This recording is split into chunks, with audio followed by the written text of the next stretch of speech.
Welcome to Let's Do Math Magic. আজ আমরা দু অঙ্কের সংখ্যার যোগের বিষয়ে জানব। দু অঙ্কের সংখ্যার যোগ আশা করি তোমরা অনেকেই জানো, অথবা এমনও হতে পারে অনেকে জানো না, বা জানলেও সেই যোগ প্রক্রিয়ার পেছনের যে রহস্য সেটা তোমাদের কাছে ক্লিয়ার নয়। এই ভিডিওর উদ্দেশ্য হলো তোমাদের কাছে সেই যোগের প্রক্রিয়াটি এবং সেই সংক্রান্ত ধারণা স্বচ্ছ করে দেওয়া।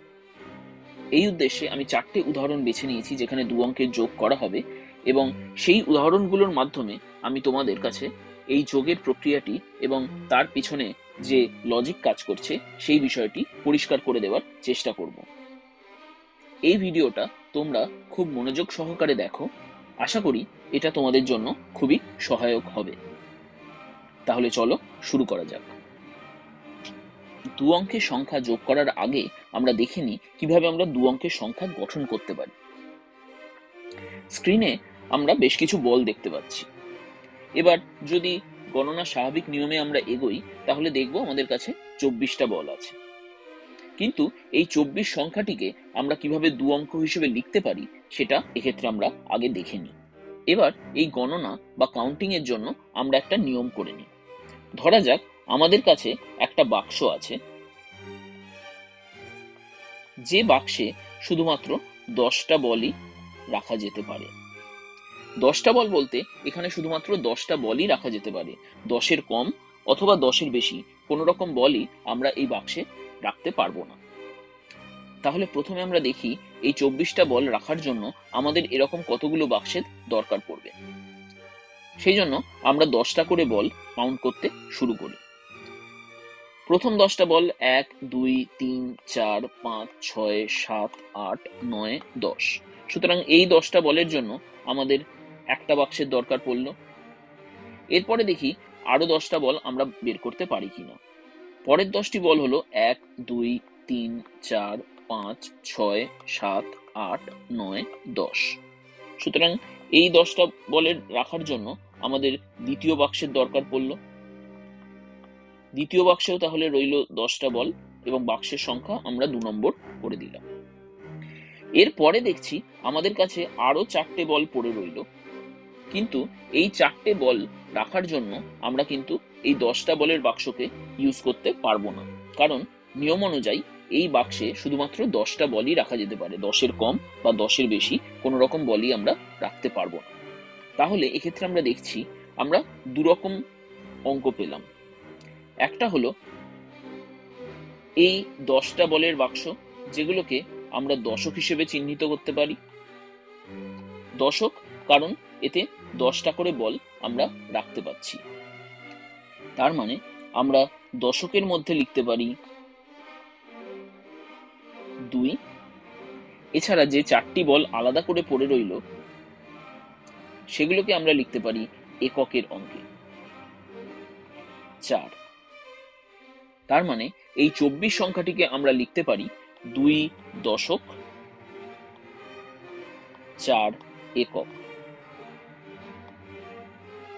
বা 2 tens 4 ones। এবার চলে যাই দ্বিতীয় সংখ্যার ক্ষেত্রে। দ্বিতীয় দু অঙ্কের সংখ্যার জন্য আমরা স্ক্রিনে দেখছি আরো কিছু বল দেওয়া আছে। এবার যদি এই বলগুলোকে আমরা গণনা করি বা কাউন্ট করি তাহলে দেখব আমাদের কাছে সব মিলিয়ে 32টা বল আছে। এবার আমরা দেখি আগের নিয়ম মতোই এই 32টা বলকে আমরা কতগুলো বাক্সে রাখতে পারি। তাহলে প্রথমে আমরা বল গণনা করতে শুরু করি। 1টা 2টো 3টে 4টে 5টা 6টা 7টা 8টা 9টা 10টা। তাহলে এই 10টা বলের জন্য আমরা একটা বাক্স ইউজ করতে পারি। 10টা বল, বাক্স সংখ্যা 1। এর পরের 10টা বল আমরা দেখি। সুবিধার জন্য আমি অন্য কালার দিয়ে এই বলগুলোকে মার্ক করছি। 1টা 2টো 3টে 4টে 5টা 6টা 7টা 8টা 9টা 10টা। তার মানে এই 10টা বলের জন্য আমি আরেকটা বাক্স ইউজ করলাম, 10টা বল এবং 2 নম্বর বাক্স। এরপরে দেখি আরো 10টা বল আমরা কাউন্ট করতে পারি কি। এই পরের 10টা বলকে আমি লাল রং দিয়ে মার্ক করছি। একটা, দুটো, তিনটে, চারটে, পাঁচটা, ছটা, সাতটা, আটটা, নটা, 10টা। তার মানে এই 10টা বলের জন্য আমাদের 3 নম্বর বাক্সের দরকার পড়লো। 10টা বল, বাক্স নম্বর 3। এরপরে দেখছি আরো দুটো বল আমাদের আলাদাভাবে পড়ে রইল, কিন্তু এই দুটো বলকে রাখার জন্য আমরা নতুন কোনো বাক্স ইউজ করতে পারবো না, কারণ নিয়ম অনুযায়ী বাক্সে শুধুমাত্র 10টা বলই রাখা যেতে পারে, 10-এর কমও নয়, 10-এর বেশিও নয়। এক্ষেত্রে আমরা দেখছি যে দশকের বাক্স, বা যদি শুধু দশক হিসেবে আমরা চিহ্নিত করি, তাহলে এই রকম 3টে বাক্স আমরা পাচ্ছি, 1 নম্বর, 2 নম্বর এবং 3 নম্বর। তাহলে দশকের অঙ্কে আমরা লিখতে পারি 3, এবং বাকি যে দুটি বল পড়ে রইল সেগুলোকে আমরা রাখলাম এককের অঙ্কে। তার মানে এই 32 সংখ্যাটিকে আমরা লিখতে পারি 3 দশক, 2 একক হিসেবে, বা 3 tens, 2 ones। তাহলে আমরা 24 সংখ্যাটিকে লিখতে পারি 2 দশক, 4 একক হিসেবে, যেটা কিনা দুটো দশকের বাক্স। আমি সুবিধের জন্য এখানে 10-10 করে লিখে রাখলাম, এবং এটা 1 নম্বর দশকের বাক্স এবং এটা 2 নম্বর দশকের বাক্স। এছাড়া এই 4 একক মানে 4টি বল আলাদা আলাদা ভাবে আমরা এঁকে রাখলাম। একইভাবে 32 সংখ্যার ক্ষেত্রে আমরা পেয়েছিলাম 3 দশক এবং 2 একক, যেটাকে আমরা 1 নম্বর দশকের বাক্স, 2 নম্বর দশকের বাক্স, 3 নম্বর দশকের বাক্স, এছাড়া এই 2 এককের জন্য দুটো বল আলাদাভাবে এঁকে রাখতে পারি।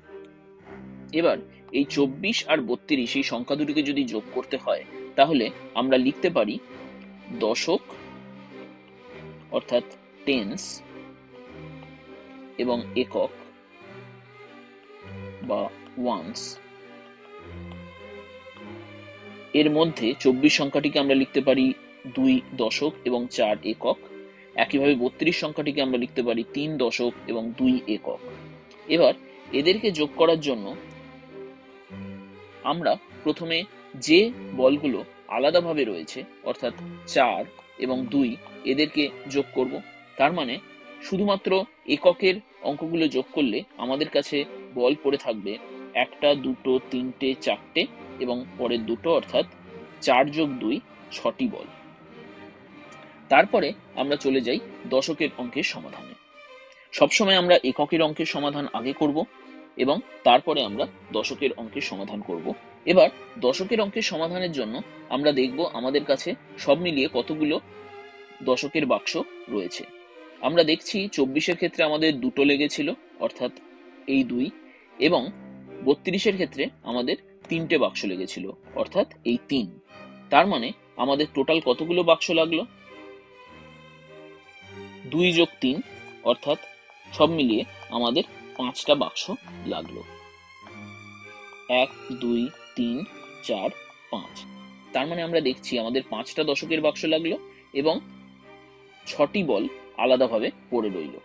তার মানে এই উত্তরটিকে আমরা লিখতে পারি 56 বা 5 দশক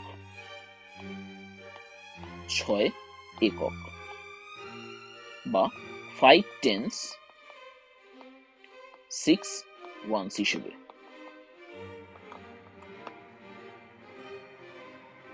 এরপরে ধরি আমাদের কাছে আরো দুটি নতুন সংখ্যা রয়েছে। একটি সংখ্যা হলো 46 এবং আরেকটি সংখ্যা হলো 37। এখন আগের নিয়ম মতোই এই 46কে আমরা লিখতে পারি 4 দশক এবং 6 একক, আর 37কে আমরা লিখতে পারি 3 দশক 7 একক। এবার এই জিনিসটাকে যদি আমরা ছবির মাধ্যমে প্রকাশ করি, তাহলে 4 দশক মানে আমাদের কাছে 4টে এরকম 10-এর বাক্স আছে। 10-এর বাক্স 1, 10-এর বাক্স 2, 10-এর বাক্স 3 এবং 10-এর বাক্স 4। আর 6 একক মানে 6টা বল আমাদের কাছে আলাদা আলাদা ভাবে আছে। একইভাবে 37কে আমরা যদি ছবির মাধ্যমে প্রকাশ করি তাহলে আমাদের লাগবে 3টে দশকের বাক্স, অর্থাৎ 1 নম্বর দশকের বাক্স, 2 নম্বর দশকের বাক্স এবং 3 নম্বর দশকের বাক্স। এছাড়া আমাদের কাছে এই 7টি বল আলাদা আলাদা ভাবে রয়েছে, সুতরাং সেগুলোকে আমরা যদি আঁকি তাহলে 1, 2, 3, 4, 5, 6, 7। এখন এই 46 এবং 37কে যদি আমাদের যোগ করতে হয় তাহলে শুরুতে আমরা এই 46 এবং 37-এর অঙ্কগুলোকে দশক এবং এককের নিচে লিখব।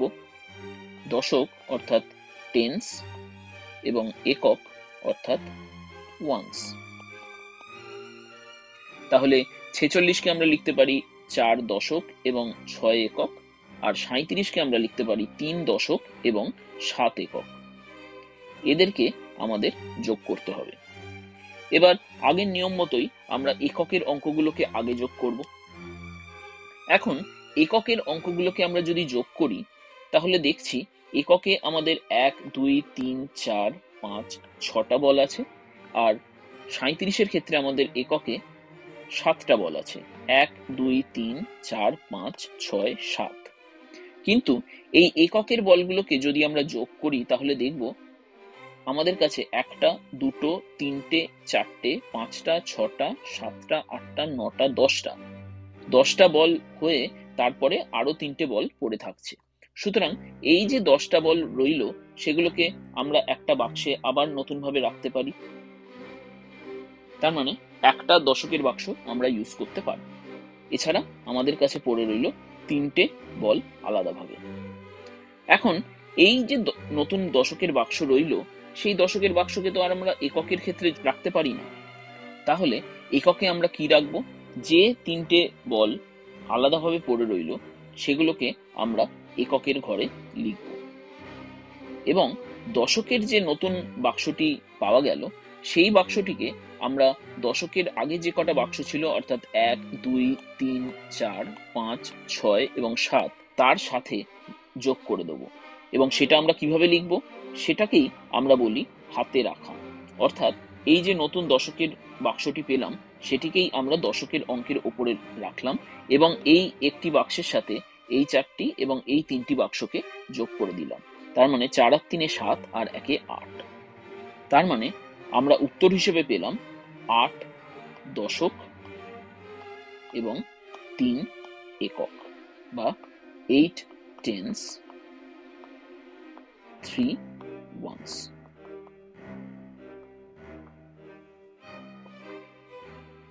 তাহলে আমরা পেলাম 8টি দশকের বাক্স। এই একটি বাক্স এখান থেকে এসছে। 46-এর যে 4টি দশকের বাক্স ছিল সেগুলো হলো এই 4টি, 1, 2, 3, 4, এবং 37-এর যে 3টি বাক্স ছিল সেগুলো হলো 6, 7, 8। তার মানে আমরা টোটাল 8টা দশকের বাক্স পেলাম। এছাড়া আমাদের কাছে আলাদাভাবে পড়ে রইল 3টে বল।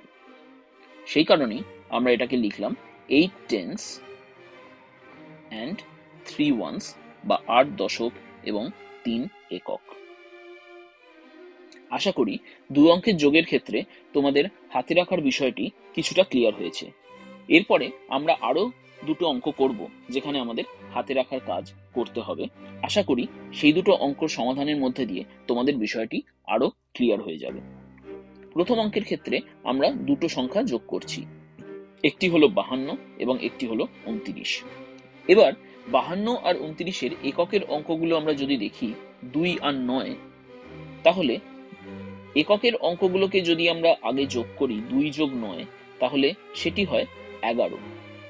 এখন এই 11 মধ্যে 10 রয়েছে এবং 1 রয়েছে।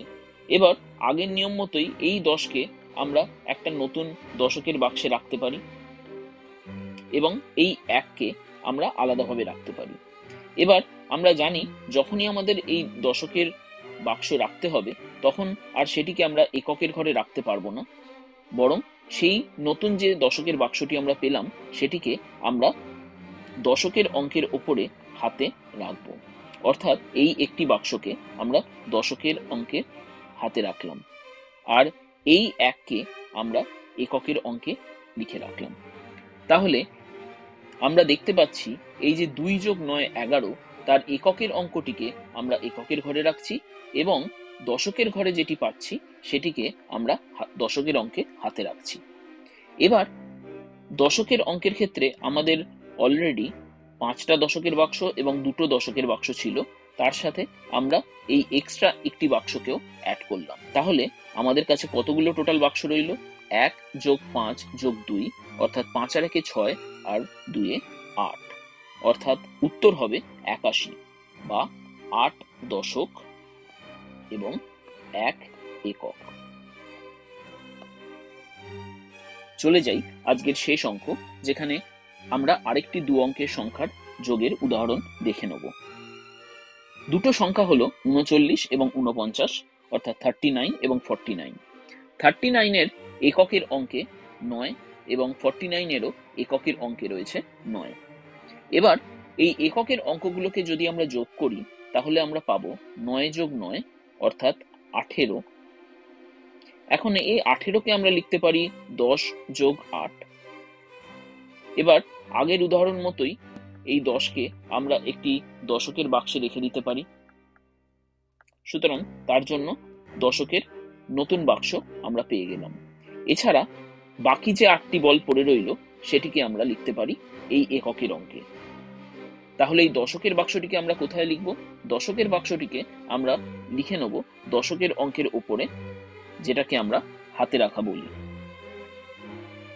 তাহলে আমাদের কাছে এখন সব মিলিয়ে দশকের বাক্স কতগুলো রইল? একটি, 39-এর ক্ষেত্রে 3টি এবং 49-এর ক্ষেত্রে 4টি। তাহলে এই 1 যোগ 3 যোগ 4 অর্থাৎ 4 আর 3 7 আর 1 8, এই 8 হলো আমাদের নতুন দশকের বাক্স।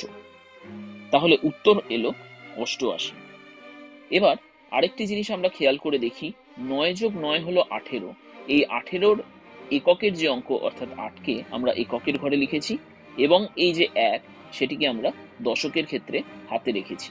তাহলে এই 88কে আমরা কিভাবে লিখতে পারি? 88কে লিখতে পারি 8 দশক এবং 8 একক বা 8 tens, 8 ones। আশা করি 2 অঙ্কের সংখ্যার যোগের ক্ষেত্রে তোমাদের অনেকটা আইডিয়াই এই ভিডিওর মাধ্যমে স্পষ্ট হবে। যদি তোমাদের কোনো কোয়েশ্চেন থাকে সেটা তোমরা কমেন্টে জানাতে পারো, আমি চেষ্টা করব তোমাদের কমেন্টের রিপ্লাই দিতে।